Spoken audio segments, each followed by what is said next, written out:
Good evening and welcome to Tucker Carlson Tonight. Russia is back in the news all of a sudden. We want to apologize to our friends over at CNN. We took a break. There was a moment when we weren't talking about Russia every day. But for tonight, we're going to readdress the question of Russia collusion. Now, keep in mind that the premise of the now discredited 2-year-long Russia investigation was that it was entirely plausible, indeed it was likely, that Donald Trump, a former casino owner who spent 14 seasons starring on an NBC reality show, was, in fact, despite all outward appearances to the contrary, a secret Russian agent, someone who was working against American interests to serve Vladimir Putin in Moscow. That was the claim. Now, many of the non-geniuses in our media establishment clearly believed it was true. Like endlessly barking dogs, they repeated that allegation every single day for more than 2 years because that's what they do best. But the much more interesting and, in fact, important question has always been this. What did senior law enforcement officials think of the story? Did they really believe it was possible that Donald Trump was working for Russia? And if so, what evidence did they have? And if they had no evidence, why did they open the investigation and why did they continue it for years? Every American, regardless of party, has an interest in knowing the answer to those questions. And so for more than a year, the Inspector General's office at the Department of Justice has worked to find the answer. Today, the report finally became public. And yet, even before it did, some of the mouth breathers on television were happy to guess its conclusion. They proclaimed the FBI completely innocent of all wrongdoing. Because in 2019, being a progressive means taking the side of bureaucrats with guns, no matter what the evidence is. Watch. The headline will be, whether you are a Trump supporter or a Trump skeptic, that the FBI is exonerated today from the oft-repeated smear that there was some sort of conspiracy to harm Donald Trump's campaign. It's a big deal. It's good news no matter where you stand on the political spectrum in 2019. Now, keep in mind that when she uttered those words, the FBI is exonerated today, she hadn't even read the IG report. This is what happens when you put former spokeswomen on television and call them journalists. Their job titles might change, but they keep lying. In fact, the actual report was something of a disaster for the FBI. That was obvious to anyone who actually read it, even people who work at MSNBC. What it says is the FBI basically repeatedly screwed up at every level, failing to pay enough attention to potential problems with Steele, failing to tell the Justice Department. The Inspector General report says the FISA application was, in many ways, inaccurate, incomplete, or unsupported. It says, for example, that the FBI failed to look at some of the problems in Steele's past work, that was never sufficiently addressed. The FBI failed to look at some of the problems in Steele's past work. Well, there's the understatement of the week. In fact, Steele's so-called dossier was absurd, and that was obvious from day one. No legitimate news outlet would run it. It was so clearly false that even the reckless Washington Post kept a distance. It was left to BuzzFeed to print it, a cat blog. And yet the Obama administration used the same document, the one that no one would print because it was so obviously false. They used that as a pretext to spy on the Trump campaign.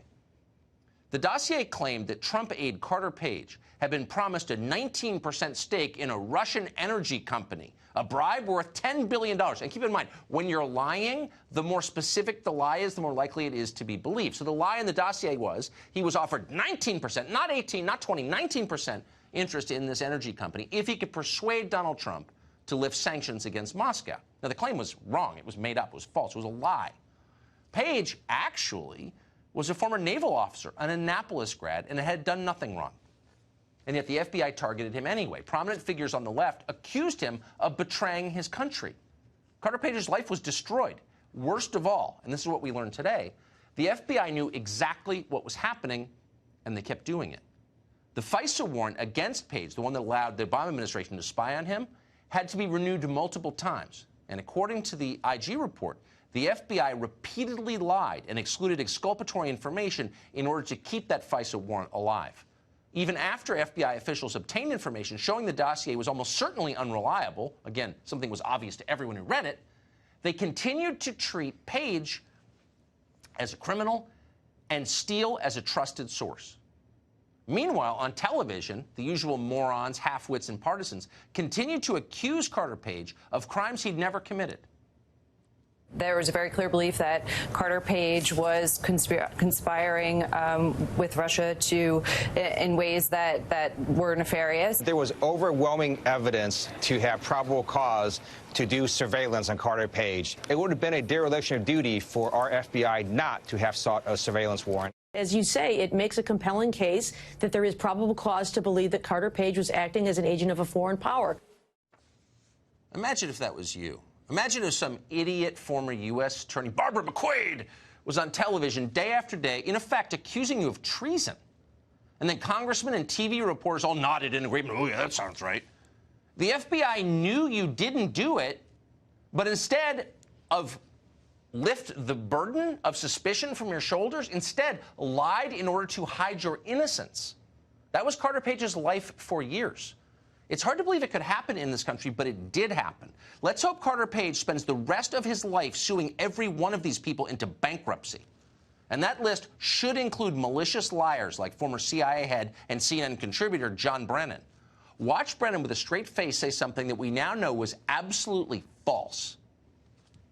Do you know who commissioned the Steele dossier? I don't. Did the CIA rely on it? No. Why not? Because we didn't. It wasn't part of the corpus of intelligence information that we had. It was not in any way used as a basis for the intelligence community assessment that was done. Yeah, it wasn't in any way. Well, of course, it was the basis of that assessment. And Carter Page wasn't the only innocent American caught up in this witch hunt, and witch hunt is not an overstatement. According to the report today, the FBI repeatedly employed confidential informants and undercover agents to collect intelligence on members of the Trump campaign. Meanwhile, the Bureau itself used a so-called defensive briefing to monitor what the campaign was doing. Now, defensive briefings are designed for the good of the country. The Bureau shares intelligence with leading presidential candidates or presidents-elect so that at some point they will have a grounding in what's going on in the world when they take control. In this case, however, the FBI used that briefing to spy on Trump's staff and to build criminal cases against them. Can you imagine? The IG report claims that none of these abuses were politically motivated. Now, that's a subjective judgment. It's hard to know, but it's also hard to swallow that claim. Only a partisan could believe something as absurd as the Steele dossier. But let's say the IG report is right and none of these abuses were politically motivated. Okay, fine. We'll grant you that. Does that reassure you? The facts remain. The FBI used flimsy excuses to spy on an American citizen and monitor a rival presidential campaign. It repeatedly engaged in abusive behavior to ensure that that spying continued illegitimately. So it almost doesn't matter what the motive for all of that was. The facts alone ought to scare you. This afternoon, former FBI Director Jim Comey released an op-ed responding to the report, which he'd likely seen before the rest of us, of course. Think about that for a minute. At this point, given what we know, Comey ought to be groveling for forgiveness from the rest of us. He ought to be relocating to Paraguay in shame, actually. But of course he's not. Comey isn't embarrassed at all. In fact, he's more self-righteous than ever. Jim Comey's a good person. Unfortunately, you're not. When he gets to heaven, he'll intercede on your behalf. But, you know, there's only so much he can do.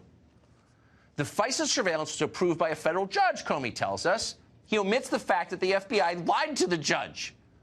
The FBI didn't insert spies into Trump's campaign, Comey claims. No, they just used spies to monitor the campaign staff. Right, okay, and so on. Like you'll never know the difference.